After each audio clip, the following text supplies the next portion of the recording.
ఈ రోజు నుంచి మార్గశిర మాసం ప్రారంభమయ్యింది. మాసానం మార్గశీర్షోహం అంటే మాసాలలో మార్గశిర మాసం తానే అని స్వయంగా శ్రీకృష్ణ పరమాత్ముడు విభూది యోగములో చెప్పినట్లుగా తెలుపబడి ఉంది. మార్గశిర మాసం మహావిష్ణువుకు చాలా ప్రీతికరమైన మాసం. అదేవిధంగా లక్ష్మీదేవికి కూడా ఎంతో ఇష్టమైన మాసం. మార్గశిర మాసంలో గురువారాలకు ప్రత్యేకత ప్రాధాన్యత ఉంది. మార్గశిర గురువారాలు లక్ష్మీదేవికి అత్యంత ఇష్టమైనటువంటి వారాలుగా మన పురాణాలు చెబుతున్నాయి. విశేషించి ఏ స్త్రీ అయినా సరే మార్గశిర లక్ష్మీ వారాలు అంటే గురువారాల్లో ఇంటిని శుభ్రంగా ఉంచి దీపాలు వెలిగించి లక్ష్మీదేవిని పూజిస్తుందో వారికి జీవితంలో అలక్ష్మి ఉండదు, లక్ష్మీ కటాక్షం కలుగుతుంది. లక్ష్మీ కటాక్షము అంటే ఆరోగ్యం, కుటుంబమునందు సౌఖ్యం, సౌభాగ్య ప్రాప్తి, సుఖం, ఆనందం, ధనము అని అర్థం. మరి ఎంతో విశేషమైన ఈ మార్గశిర మాసం ఎప్పుడు ప్రారంభమై ఎప్పుడు ముగుస్తుంది? ఈ సంవత్సరం అంటే 2023 సంవత్సరం మార్గశిర మాసంలో లక్ష్మీ వారాలు అంటే గురువారాలు ఎన్ని వచ్చాయి? అదేవిధంగా ఈ గురువారాల్లో ఏ సమయంలో అంటే ఉదయం ఏ సమయంలో, సాయంత్రం ఏ సమయంలో పూజ చేసుకోవాలి? అదేవిధంగా గురువారం రోజు సమర్పించవలసిన నైవేద్యం ఏమిటి? ఒక్కో గురువారం ఒక్కో నైవేద్యాన్ని సమర్పిస్తాం. కాబట్టి ఆయా గురువారాల్లో ఏ ఏ నైవేద్యాలను సమర్పించాలి? అదేవిధంగా దీనికి సంబంధించిన విశేషమైన కథ, అదేవిధంగా మార్గశిర మాసంలో వచ్చేటువంటి ప్రత్యేకమైన రోజులు ఏమిటో ఇప్పుడు ఈ వీడియోలో తెలుసుకుందాం. ఈరోజు ముఖ్యంగా దీపాన్ని ఇలా వెలిగిస్తే చాలు, ఇంట్లో ఉన్న దరిద్రం, బాధలు, కష్టాలు తొలగి లక్ష్మీ కటాక్షం కలుగుతుంది. మరి దీపాన్ని ఎలా వెలిగించాలో కూడా ఇప్పుడు తెలుసుకుందాం.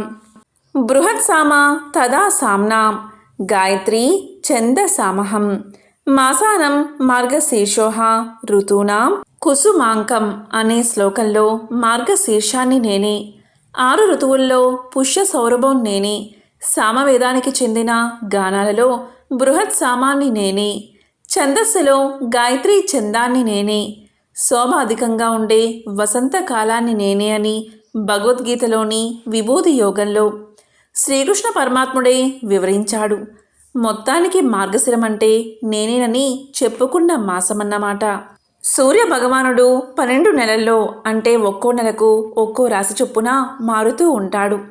ఇలా మారుతూ ఉండడాన్ని మాస సంక్రమణం అంటారు.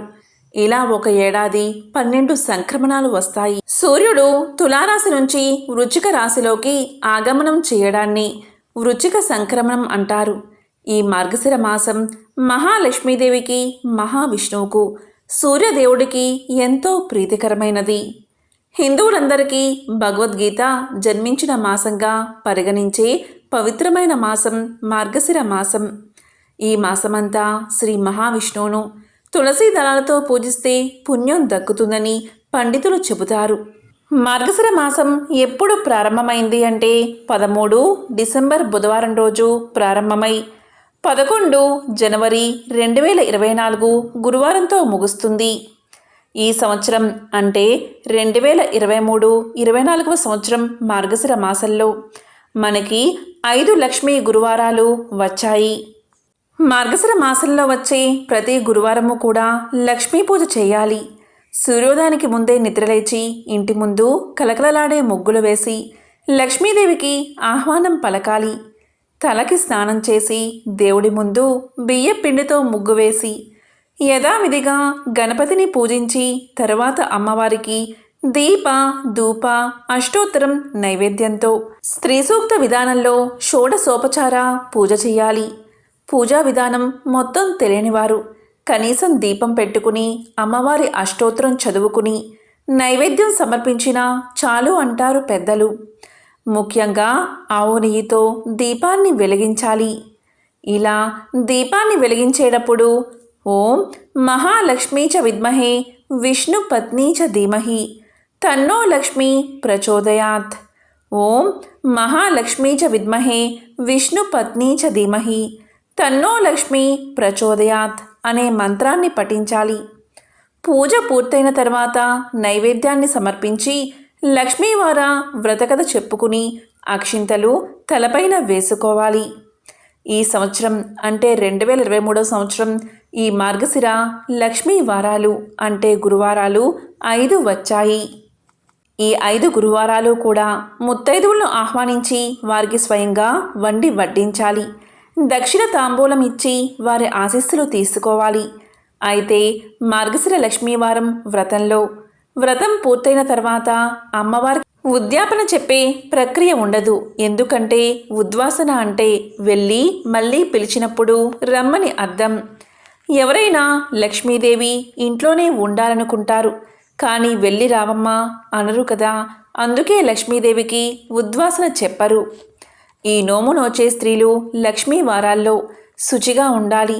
తలకు నూనె రాసుకోవడం, జుట్టు దువ్వుకోవడం, చిక్కులు తీసుకోవడం చేయరాదు. సూర్యోదయం సూర్యాస్తమయం సమయంలో నిద్రపోకూడదు.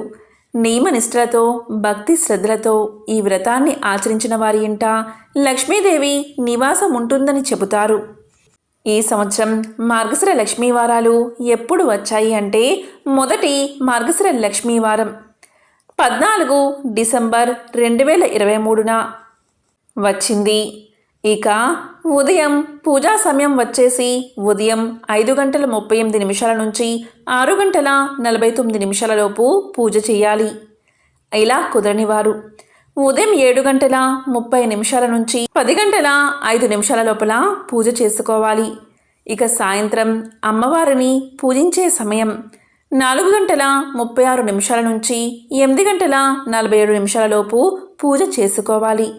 ఇక ఈరోజు నైవేద్యం వచ్చేసి పులగం.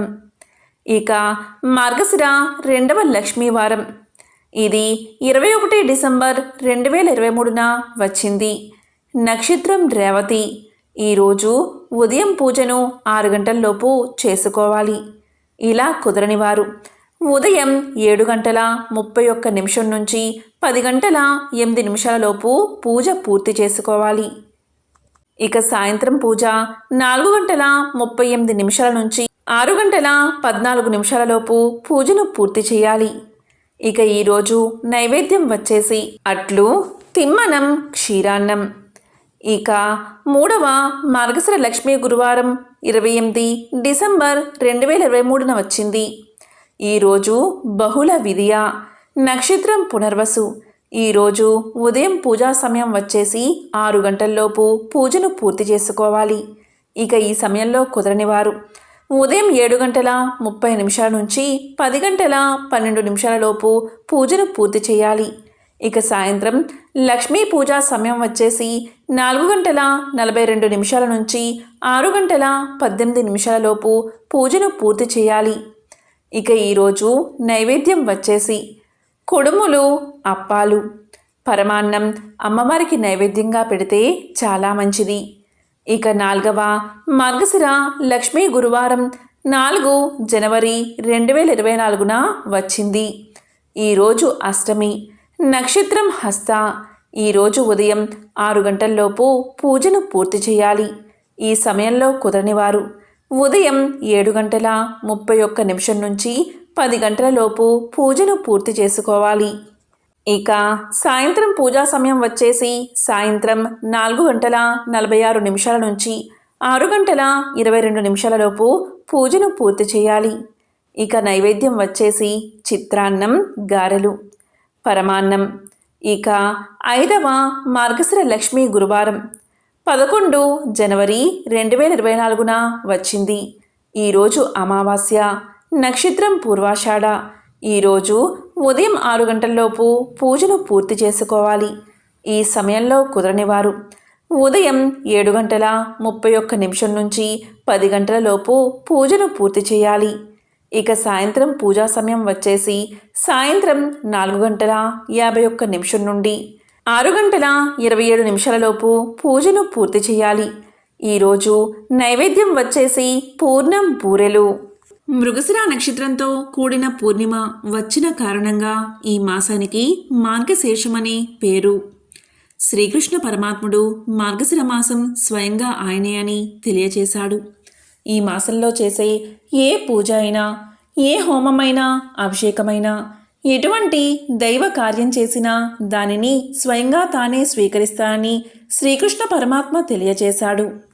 ఈ మాసంలో శుద్ధ పాడ్యమి నుంచి ఈ మాసమంతా శ్రీ మహావిష్ణువుని పూజిస్తారు. ప్రాతకాలం ఆచరించే స్నానాలను మాఘ స్నానాలు అంటారు. శ్రీ మహావిష్ణువుకి ప్రీతికరమైన ఈ మాసంలో విష్ణు సహస్రనామ పఠనం అనంతకోటి పుణ్య ఫలితాల్ని ఇస్తుంది. మార్గశిర శుద్ధ పంచమి రోజున నాగపూజ చేయడం విశేష ఫలితాల్ని ఇస్తుంది. మార్గశిర శుద్ధ షష్ఠిని స్కంద షష్ఠి అని పిలుస్తారు. ఈరోజు సుబ్రహ్మణ్యుణ్ణి శక్తి కొలది పూజిస్తే సంతాన అనుకూలత కలుగుతుందని ప్రతీతి. మార్గశిర శుద్ధ సప్తమిని భాను సప్తమి, జయసప్తమి, మిత్ర సప్తమి అంటారు. ఈరోజు సూర్యారాధన చేసి పాయసాన్ని నివేదన చేస్తే అనేకమైన మంచి ఫలితాలు కలుగుతాయి. మార్గశిర అష్టమిని కాల భైరవాష్టమి అని పిలుస్తారు. శివుడి మరో రూపమే భైరవుడు. భైరవుడు అంటేనే పోషకుడని, భయంకరుడు అనే అర్థాలు వస్తాయి. భైరవుని దగ్గర కాలుడు, కాలం కూడా అణిగి ఉంటాడు. కనుకని కాల భైరవుడు అయ్యాడు. భైరవుణ్ణి శరణు కోరితే మృత్యుభయం తొలగిపోతుంది. ఈరోజు గంగా స్నానం, పితృతర్పణం, శ్రాద్ధ కర్మలు ఆచరిస్తే ఏడాది మొత్తం లౌకిక పారలౌకిక బాధల నుండి విముక్తి కలుగుతుంది. అలాగే భైరవుడి వాహనమైన శునకానికి పాలు, పెరుగు వంటివి ఆహారంగా ఇవ్వడం చాలా మంచిది. ఇక మార్గశిర ఏకాదశిని మోక్షద ఏకాదశిగా పిలుస్తారు. ఈరోజు విష్ణు సహస్రనామ పారాయణం సర్వ పాపాలను తొలగిస్తుంది. ఈరోజు చేసుకుని ఉత్తర ద్వార దర్శనం వల్ల మోక్షం లభిస్తుందని చెబుతారు. ఈ మాసంలో వచ్చే ద్వాదశిని అఖండ ద్వాదశి అంటారు. మార్గశిర శుద్ధ త్రయోదశి నాడు హనుమద్ భక్తులు హనుమద్ వ్రతాన్ని ఆచరిస్తారు. మార్గశిర శుద్ధ పౌర్ణమి నాడు దత్తాత్రేయ జయంతి. ఈరోజు స్వామిని పూజిస్తే సకల పాపాలు తొలగిపోతాయి. కార్తీక పౌర్ణమి నుండి మార్గశిర పౌర్ణమి వరకు యమధర్మరాజు కోరలు తెరుచుకుని ఉంటాడు. ఈ రోజుల్ని యమదంష్టులుగా చెబుతారు. మార్గశిర పౌర్ణమితో అనేక రకమైన వ్యాధులు, అనారోగ్య సమస్యలు తొలగుతాయి. కనుక కృతజ్ఞతాపూర్వకంగా ఈ మార్గశిర పౌర్ణమి రోజు యమధర్మరాజుని ఆరాధించాలి. అందుకే ఈ పౌర్ణమిని కోరల పున్నమి, నరక పౌర్ణమి అని పిలుస్తారు. ఈ మార్గశిర మాసంలోనే ధనుర్మాసం ప్రారంభమవుతుంది. కాబట్టి ఎంతో పవిత్రమైన విశేషమైన ఈ మార్గశిర మాసంలో ఆ లక్ష్మీనారాయణులు పూజిస్తే విశేష ఫలితాలు కలుగుతాయి. ఈ మాసంలో చేసే ఏ పూజలైనా నేరుగా మహావిష్ణువును, లక్ష్మీదేవిని చేరుకుంటాయి. కాబట్టి ఈ మాసంలో ప్రత్యేకంగా గురువారాలలో ఆవు నెయ్యితో దీపాన్ని వెలిగించండి. శ్రీ మహాలక్ష్మి యొక్క అనుగ్రహాన్ని పొందండి. ఓం నమో నారాయణాయ. ఓం శ్రీ మహాలక్ష్మియే నమః.